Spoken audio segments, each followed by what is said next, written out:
This is your Midweek Barbados Today evening news update for Wednesday, November the 8th. Thanks for joining us. I'm Emmanuel Joseph. In the news at this hour, a St. John man is nursing injuries after he was attacked by a gunman this morning. According to police, 41-year-old Adrian O'Brien Williams of Bowmanston was at a shop with other people when a man entered and fired 2 shots at him before fleeing the scene. Williams received a gunshot injury to the left side of his neck and was transported to hospital by private vehicle for medical attention. Police are asking anyone with information about the incident to contact the District C Police Station at telephone number 416-8200 or 416-8201 or the nearest police station.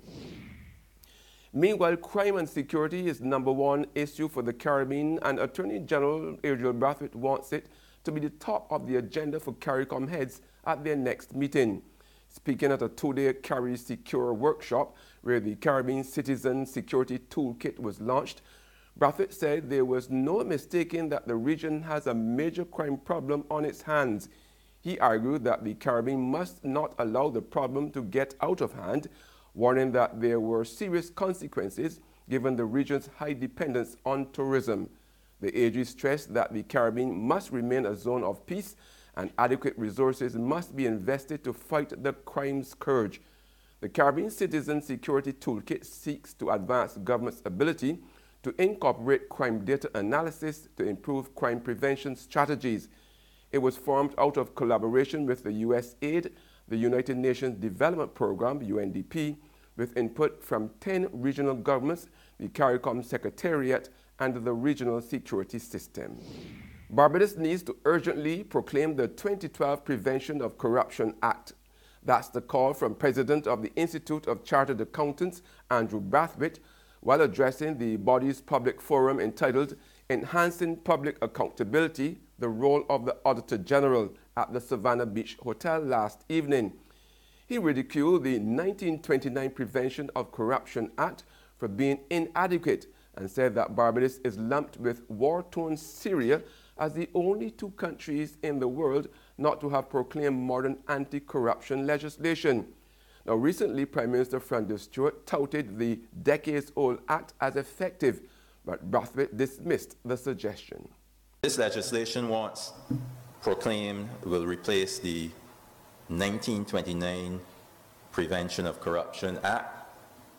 That act is all of 6 pages, including the cover page and a blank first page.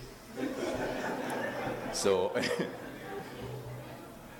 it has long been recognized that you really need modern legislation to deal comprehensively with corruption. So the 2012 Act is based on model legislation under the UN Convention Against Corruption. That is a 2003 convention which came into force in 2005. Barbados signed it since December 2003, but has not yet ratified it. And the way that we will ratify it is when the 2012 Act is proclaimed, because the convention is a schedule to that act. So the proclamation of the 2012 Act will basically bring the convention into force. Only Barbados and Syria have taken no further action since signing the convention. I think there are some countries that have not signed the convention, but of the ones that have signed, which I think numbers about at least 140, only 2 have taken no further action since signing, and Barbados is included in that too, for whatever reason. Barbados now has 17 new justices of the peace. In a ceremony held at Government House earlier today, the new JPs, 47 men and 23 women, took the oath of allegiance and judicial oath before acting Governor General Sir Philip Graves. Sir Philip congratulated the new JPs on their appointment and wished them well in the discharge of their responsibilities. Among those sworn in today were Minister of Social Care, Constituency Empowerment and Community Development Steve Blackett, Minister of Industry, International Business and Commerce and Small Business Development Donville Innes, and Senators Harcourt Husbands and Andre Worrell. Justices of the peace are recommended by members of Parliament. They are appointed by a warrant issued by the Governor-General and on the advice of the Prime Minister. Now, among the many duties performed by JPs is signing and certifying the validity of copies of official documents. A top local engineer says Barbados must upgrade its building code as a matter of urgency. Director of Consulting Engineers Partnership, Tony Gibbs, issued the caution as the Barbados Town Planning Society held a public forum to mark World Town Planning Day being observed today. Gibbs says the experts predicting that intense systems, even more powerful than Hurricanes Irma and Maria, will hit the Caribbean in years to come because of climate change. Preparations must begin now. Most codes in North America, and increasingly so in the Caribbean, they categorize buildings as well as categorizing hurricanes. So the categories of buildings are in Roman numerals, and the categories for hurricanes are in Arabic numerals. Category 2 buildings are buildings like this, like your home, hotels, and general office buildings. Most buildings are category 2. And so for category 2 buildings, with the increase in annual frequency of category 4 and 5 hurricanes being 250%, you go up along this line in a crosshair, and you have a 13% increase in wind speeds. So the wind speeds in all the codes that you would be normally familiar with, you have to increase those wind speeds by 13% to cater for climate change in the Eastern Caribbean. Now, category 3 and 4 buildings are the more important buildings in the community, such as referral hospitals. And those buildings already attract higher wind speeds in our present codes and standards. But still, we need to increase those wind speeds even further by another 10% to allow for climate change. There's regional and international news after this short break.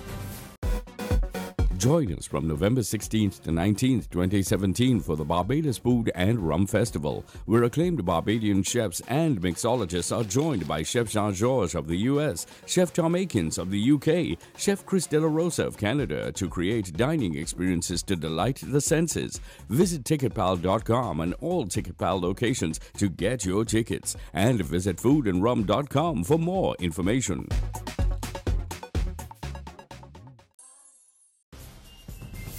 Welcome back with news from the region now. The International Monetary Fund advises the Trinidad and Tobago government to hike the value-added tax rate as part of measures to fix the ailing economy.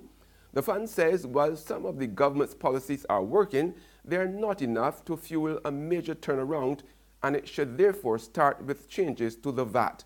Jewel Brown of the TV6 News has the details. In a press release issued on Monday, the IMF's Board of Directors commended steps taken in the 2016-2017 financial year and in the 2017-2018 budget for the proposal towards fiscal adjustment, including the introduction of property, excise and gaming taxes, royalties on natural gas production, and the elimination of fuel subsidies. But the IMF's directors said more adjustment is needed. In addition, the directors noted the need to further broaden the VAT base and consider raising the overall VAT rate to the regional average. In 2016, the Keith Rowley administration lowered the VAT rate from 15% to 12.5%, but reduced the list of zero-rated items.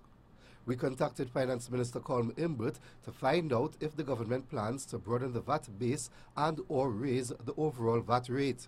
Minister Imbert said, quote, "There is no plan at this time to increase the rate of VAT to the regional average, which is in the vicinity of 17%, but we continuously examine the range of items that should be exempt or subject to VAT," end quote. We sought clarification from the minister as to whether this meant more items may be added to the VAT list in the 2017-2018 financial year.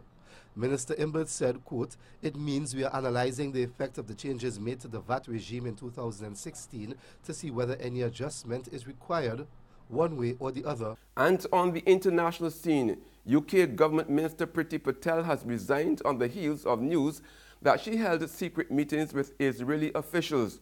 Patel, Secretary of State for International Development, met Israeli Prime Minister Benjamin Netanyahu and other senior figures while on a private holiday with her family in August. This is unusual because UK ministers are expected to tell the government when they are conducting official business overseas. Patel apologized on Monday but was ordered to return from an official trip to Africa today after further revelations came to light. Patel said her actions fell below the high standards that are expected. That's news, but for the very latest, visit our website at www.barbadostoday.bb. You can also subscribe to our e-paper, email updates, or like us on Facebook. We are also on Izumi Media in bus terminals, as well as screenplay at supermarkets and gas stations near you. You can also hear us on Mix 96.9 FM. I'm Emmanuel Joseph. Have a fantastic evening.